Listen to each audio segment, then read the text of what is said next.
You are listening to the Potato Podcast, presented by Columbia Media Group. On today's episode, Dave Alexander with Potato Country Magazine will be joined via Zoom by 4 other people. We will have Mark Ward, a potato farmer, Joe Hill, a crop consultant, and Steve Eskelsen and Jonathan Adamson with Vive Crop Protection. They will be discussing foliar diseases and smarter strategies for stronger crops.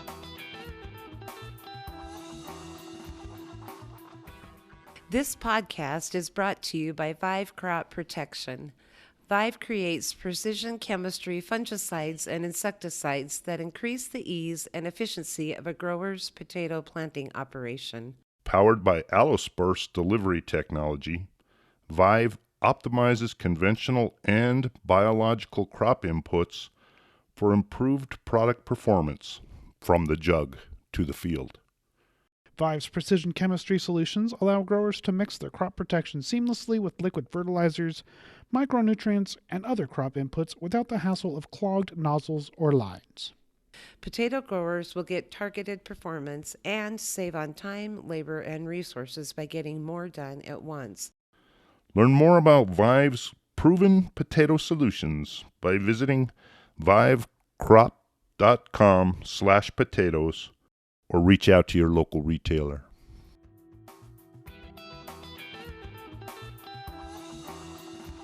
Hello, everybody. Thanks for joining the Potato Podcast again. We've got a panel discussion today, so this should be pretty fun. The title of this podcast is Foliar Disease Control in Potatoes, Smarter Strategies for Stronger Crops. We're going to go around our virtual room here and talk to our participants. Please let me know your name and what do you do. We'll start with Steve here. So my name is Steve Eskelsen. I am a technical sales agronomist with Vive, and I'm assigned to the Western United States. Okay, From and then Mississippi River to California and Washington State. So the entire West, basically. Yeah. So big area for you. And we also have in the same room together, we have Joe and Mark. So, Joe, what do you do? Joe Hill. So I have a small independent crop consulting business here in Eastern Oregon. Okay. Been in business for about 11 years on our independent, and before that I worked for one of the big retailers. So you're an independent crop consultant. What's the name of your business? My business is called Joe Hill Consulting. All right. Then sitting next to you, what's your name, sir? My name is Mark Ward. I'm a processed potato grower here in Baker, Oregon.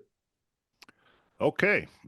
So process you sell for chips and no, frozen fries. fried market. Frozen fried market. Okay. Which is pretty typical for the PNW there, I think, right? Most of you. Correct. Yeah. Yes. So you don't do any fresh potatoes at all? None. Everything we have is frozen process. On contracts. On contract. Okay. And then we also have, as you can see on the screen, a blank screen, but I think he's with us today. Jonathan. Jonathan, say hello. What do you do? Hey, yeah, glad to be on with you again, Dave. Jonathan Adamson with Vive Crop Protection. I am the regional account manager. I've been with Vive for 5 years now, and have had the opportunity to work not only as a sales territory manager in the PNW and Idaho, but also in some other leadership roles representing Vive across the country with our different distribution partners. Okay. Happy to be here. All right. We're happy to have you. You can see by my background that this episode is sponsored by Vive, and thank them for doing that. Okay, so I'm going to do a quick read in here, give us a little bit of heads up on what we're talking about. Foliar diseases in particular, early blight, late blight can take a heavy toll on potato yields and quality, as all growers know. And disease management becomes a top priority because of that. So we have evolving disease pressures actually, and shifting weather patterns and increasing input costs. So what we're trying to determine today, factoring all these things in, is what does a modern, cost-effective foliar disease control strategy look like? So that's our intro. And I want to start with our grower here, Joe Hill. It's a grower in Eastern Oregon. What are the key foliar diseases affecting potatoes, and how do they impact yield and quality that you have seen, Joe? Yeah, so as a consultant, yeah, biggest things we fight. I mean, we try and make sure that we keep late blight out of the field. We all know that late blight can take out of the field in very little time, and under a week. But the bigger things in our world are early blight. Brown spot is we used to misdiagnose with early blight, 20 plus years ago. And then white mold is obviously a huge concern. And then we have, verticillium wilt, which used to be called the early die complex, which is very concerning for us. Okay. So those are the main diseases we're seeing right now. I misspoke. I apologize. Can I add Yeah. black dot to that? And blacktop from Steve. Yeah. So I didn't write these down. I'm not going to recount them, but you'll have to go back and hit the rewind button. I apologize. I misspoke. Joe was telling us about what diseases we're seeing, but now I want to turn to Mark and get his practical insights from the actual field, and tell us what's going on and what's working for you for foliar disease. So I'll give you a little background first. I've been at this quite a while. I think the crop we're going to plant this spring will be number 46 for me. And Wow. family has been growing potatoes continuously for 110 years.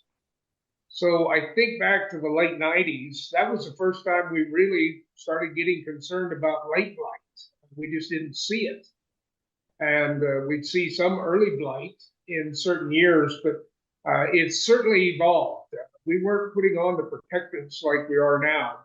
But with the 40 years of evolving technology, we're putting in-furrow treatments on. It used to be you dusted your seed and planted it. What about your business? But in-furrow fungicide treatments, and then once we, like I say, in the late 90s, when we started becoming more concerned because late blight was showing up like it never had before, we've changed our program. All farmers are cost conscious and out of necessity. We used to say, well, let's wait till the 4th of July before we fly again and spray anything on. We try and spray before the 4th of July, just before row closure. For our area, row closure is July 4th.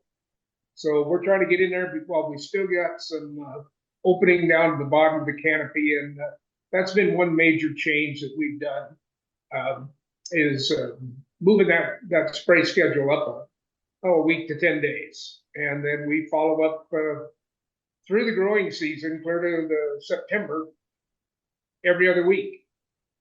And trying to change up our chemistry and our products and stay ahead of it. And between Joe and I think we have. I think we've stayed ahead of the curve, and I think we're doing a pretty good job of growing a quality potato crop. So the reason that you moved it up from July 4th was just to get a handle on what early blight? Well, both early blight and preventative for late blight, but canopy penetration. That was my goal, is To, not go over the top, but get clear down to the bottom. okay. So to make sure that the product is actually getting into the plants and into the soil. Well, and what we're looking at is getting the product as close to 100% on the foliage as we can get, and not Okay. just on top. Right, Well, right. and as you know, I mean, when you're talking about early blight, so you won't see symptomology for 10 days. Correct me if I'm wrong here, Steve, but you won't see symptoms on the leaves and stems for 10 days to 2 weeks. And we were finding that we were still having some gaps, and that's, where we started, well, we used to use Zoxystrobin in the past, and then it switched to the astronaut, which is Zoxystrobin and Regalia mixed together. That's also can mix with foliar fertilizers without having any fallout. Okay. Jonathan, do you have something to add to that? And maybe you can touch on some innovations in fungicide technology that we've seen recently, and especially application efficiency. I'm gonna pass it to Steve for just a minute, and then I am just getting everything rebooted here so I can get on there and I'll add to it. Okay. Steve. So I wanted to add another new, depending on where you're at, where the audience for this is at. I've worked with potatoes from the Pacific Northwest all the way to Maine. And depending on where you're at, usually growers are on a 2-week schedule in the West where they're preventatively spraying for diseases every 2 weeks, starting like Mark said at row closure, prior to row closure, all the way till the end of the season. And in the Eastern United States, I'd say from North Dakota east all the way to Maine, you're on a weekly schedule just because of the humidity. And one disease you have to be careful of in the Eastern United States is gray mold. As you start getting towards the end of the season, as you start getting some dead parts of your leaf because of other diseases, you have to worry about gray mold. And so it's a good time to start thinking about fungicides or being preventative fungicides all the way to the end, just to control gray mold. And then gray mold and other diseases can also open up the canopy for, as they infect the potato, they can also open up the leaves for bacterial diseases. So, even adding products that control bacteria is a good thing. So anyway, it's depending on where you're at, it's a 2-week or 1-week rotation. You have to be careful, kind of at white mold timing. So when those flowers start dropping to the ground, they're a great food source for the white mold organism. And so you want to put white mold products preventatively, spray those preventatively into the potato crop just prior to those petals falling. So as the white mold starts chomping on those flowers for energy, you've already got your crop protected from white mold. And usually, again, that's depending on where you're at in the West, it's probably 2 applications of white mold materials. And then in the East, it might be up to 3 applications of white mold materials to get you past the white mold susceptibility stage. And then towards the end of the season, it's a lot of protectants and maybe some premiums depending on the pressure you have. Anyway, yeah, it's a prescribed program. Depending on where you're at, it can be 2 weeks or 1 week. Jonathan, looks Yeah. like you've got your technical difficulties figured out. Yeah. Do you want to add something to what Steve said? Well, I just think, over the years that I've been involved in potatoes, both on the retail side and now on the, manufacturing side, I think one thing continues to be an ongoing, I guess, message. And what I continue to see is growers doing more and more preventative versus curative. I mean, when you think about any disease, most of the time it starts, Joe and I were talking earlier today, verticillium, for example, most of that disease is caused by early season diseases that are, if they're not treated or if they're left unchecked, they can turn into a problem. And so I think overall we're just seeing a move and a shift, to try to be ahead of the curve and always be thinking, how can you prevent disease? And one of those things is always, plant health from a nutritional side. And then when it comes to preventative diseases, putting the right products at the right time. And I think that's just an overall message that continues to be,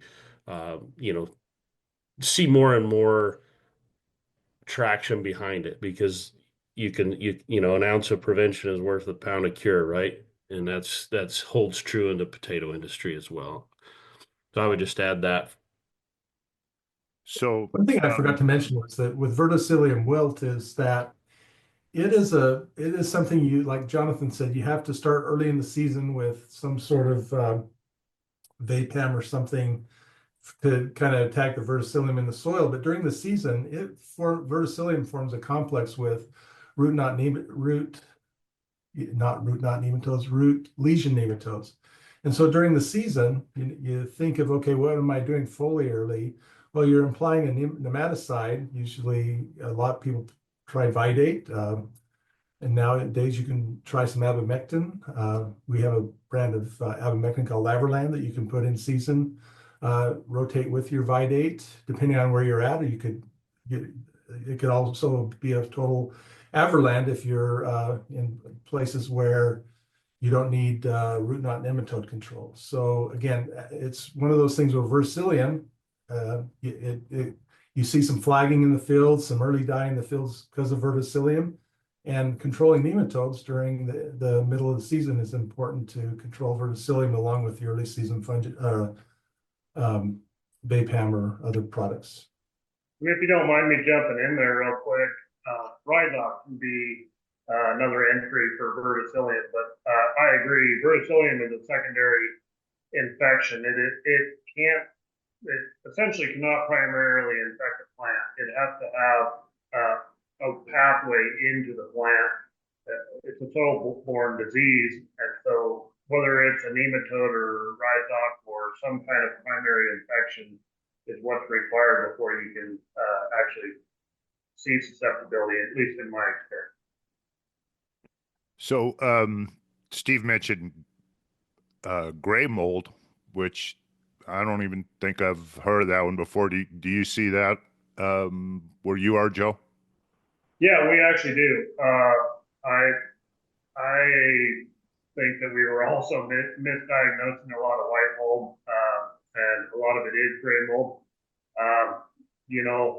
It's not a byproduct, but one of the things that we found that is exceptionally effective is the Luna line of products. The Luna Tranquility is particularly what we use, but it is preventative. It is not a curative product. It's not an omega. It's not any of your other white mold traditional products, but it is a very, very effective fungicide. And they go along with what we're talking about with nematodes. For whatever reason, that particular class fungicide has some nematicide activity as well. Big thing, if you're running in furrow, vellum prime, that's the same AI. Make sure you're checking your MRLs. If your potatoes are going export, you can either use vellum prime in furrow or you can use Luna in season. In our case, we run it in season. Yeah, because some products you can't ship into Japan, right? If you don't have the proper any of the Pacific Rim, right, Mark? I mean, Mark's on the Marketing Association. Yes, that's great. Well, your biggest customer by far is Japan, and those are very particular people. So yeah, you really got to watch your MRLs, like Joe said. What you use. So, so I guess the main thing is to start early is a message I'm getting here, and develop a program really pre-season, and then as the things happen during the season, you can make changes. Yeah. Well, for instance, Mark and I met Buckwheat, Mark? Correct. Yeah, so Mark and I met last week and we were already laying out our entire potato program. And we won't plant a potato for what, probably 5 weeks. Yeah, 4 to 5 weeks. So. But you already know the plan. You know what you're going to do. If Roughly. something changes, Yeah, then I mean, when it comes to white mold and gray mold, we have it up in the air as to how many treatments we'll do there. As Steve was talking, most of the time out west, we're dry enough and have enough wind that we don't see as much pressure as they do, in Maine or even up in northwestern Washington, but and into BC. But I mean, we always have to be prepared for whatever the circumstances may be. I mean, as Steve was saying, blossom drop for us, thunderstorms are a huge trigger for white and gray mold for us. So any damage to the plant, any material falling off those plants, those spores can start feeding on it. Steve, do you have any other best practices for integrating foliar fungicides? Joe, what do you do have you ever considered copper for like a thunderstorm where you have hail or damage or something like that?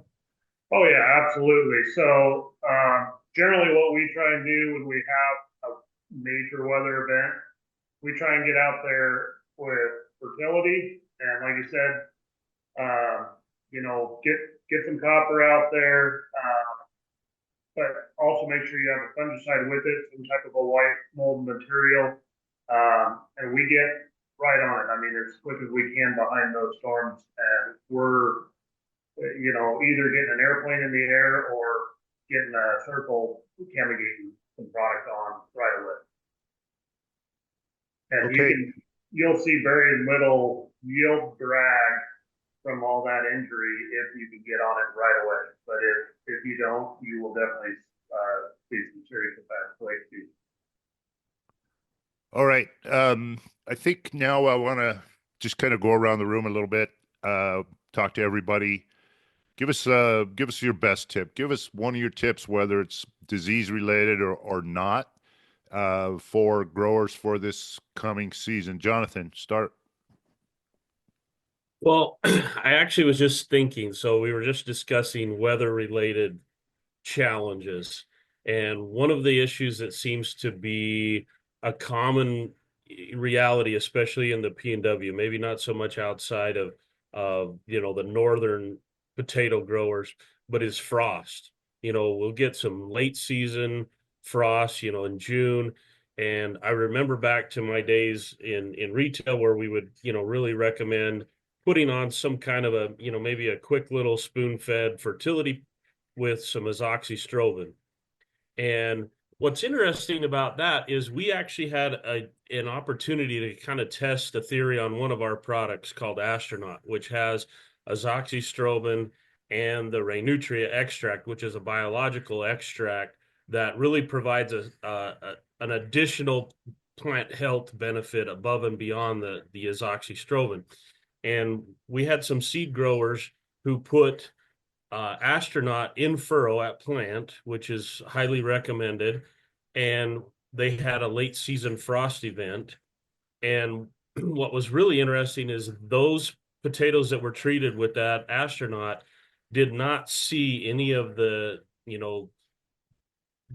I guess the typical frost scenario where you see the plant really get dark and black and kind of gummy, and have to restart over. And they ended up having one of the best, crops on that particular treated field compared to the rest of the valley. So if I can give any tip, if you have some late season potatoes that you're worried about, take a look at Astronaut in furrow, or even that foliar application of some kind of azoxystrobin with a spoon-fed fertility program right after a frost event to get that plant back up to health as quick as you can and get it growing again. So that would really be important for high altitude seed type growers, I suppose.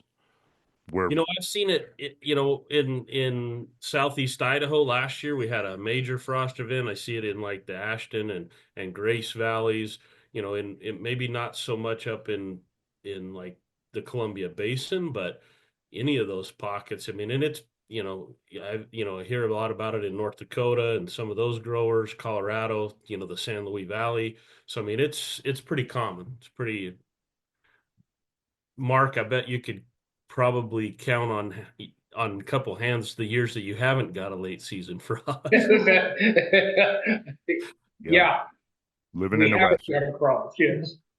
All right, that's a good tip. Steve, what do you got for us? What's your best tip?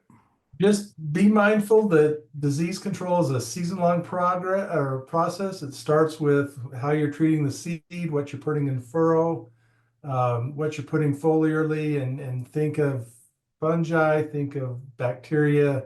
So make sure that you have the right things in the tank preventatively to just control all these diseases throughout the season. Okay. Mark, our grower, what do you have for us? Well, we already touched on it, but I think it bears repeating. Have a plan in place. Have a plan in place for where you're going to put potatoes, your rotation 2 years from now. Have a plan in place for where you're getting your seed and from who, and are they doing you a good job? And then, like Joe and I got together last week, here's our plan for the growing season. Not, oh my gosh, we've got a problem. What are we going to do? Well, we've already kind of got it planned out what we're going to do. And then finally, know your cost of production. It still amazes me that you'll talk to some potato growers like I do at various meetings, and they'll disagree with me about cost of production. Going, well, you're not figuring something in. A lot of growers don't know their true cost of production. Yeah, that's a good one. That's good for any business, really, not just growers. Joe Hill, what's a good tip for us? So in this market right now, kind of feeding off of Mark's cost of production comment, we know that we're in a down market. Things are tight for all growers. I get it. One thing I would not do in potato production specifically is bet on your disease protection and insect protection. Start looking out there. There's some pretty good products coming down the line now on that fertility side. I mean, look at ammoniacal nitrogen, whoever that source might be. There's some pretty good phosphate releasing products out there as well that we're utilizing to try and bring our costs down on that fertilizer side. But always be out in front of your diseases. I mean, have a plan in place. Protective is way less expensive than curative. And once you're at a curative stage, you've already lost a decent amount of yield, which translates to money in your pocket at the end of the day. And can carry, if you don't take care of it, it will carry into your storage. In our case, we store potatoes for quite an extended period of time. So even if you just have some late season early blight, you dig through those vines and you infect those tubers with early blight, you'll start seeing, as Mark and I were talking before we got on, what we call bloaters, but soft rot, which is directly a result of early blight that we carried into the storage. Yeah, that's a good one. It's cheaper in the long run to prevent than it is to cure, and let's keep that in mind as we go forward. Any last things from anyone? Yeah, Dave, I was just gonna ask if maybe Mark and Joe would elaborate a little bit more on some of the changes they've made to help control some of those early blight symptoms into the storage, because I know we've had some discussions on what they've done with some of our products that have seemed to help that. I'm going to let Mark talk to this, and because we had a pretty interesting discussion the first year we used Astronaut and what we saw in storage, and now we're 3-4 years later, and what we're seeing to this day. Well, Jonathan, I'll toot the horn for you here a little bit. I mentioned this to you 2 years ago. I walk my piles weekly. monitor my storage daily, walk the pile weekly. And so I've been doing this a while once again, and I'm walking the pile. I'm going, I'm just not seeing that many bloaters up here like I used to. You store potatoes long term, you're going to have a certain percentage of bloaters up there. And I mentioned that to you, and you said, well, really, what did you do different? I said, well, use the Astronaut. But that's 1 year. Well, we've used it for 3 years now, and I'm seeing the same results. So Astronaut was a new product. We used it, and I think it's been very effective for us. So just to clarify, because I'm unclear myself, during the season you're using it. You're not using it on the storage crop itself in the storage during the growing season. Yeah, and then we're seeing a better product in storage. We feel because of using that product in the growing season. Okay, well that's a good one. Very good. All right, gentlemen. Well, I think we're going to wrap this up. Thank you for joining the Potato Podcast today. Appreciate all your time. Thank you, everybody. Bye.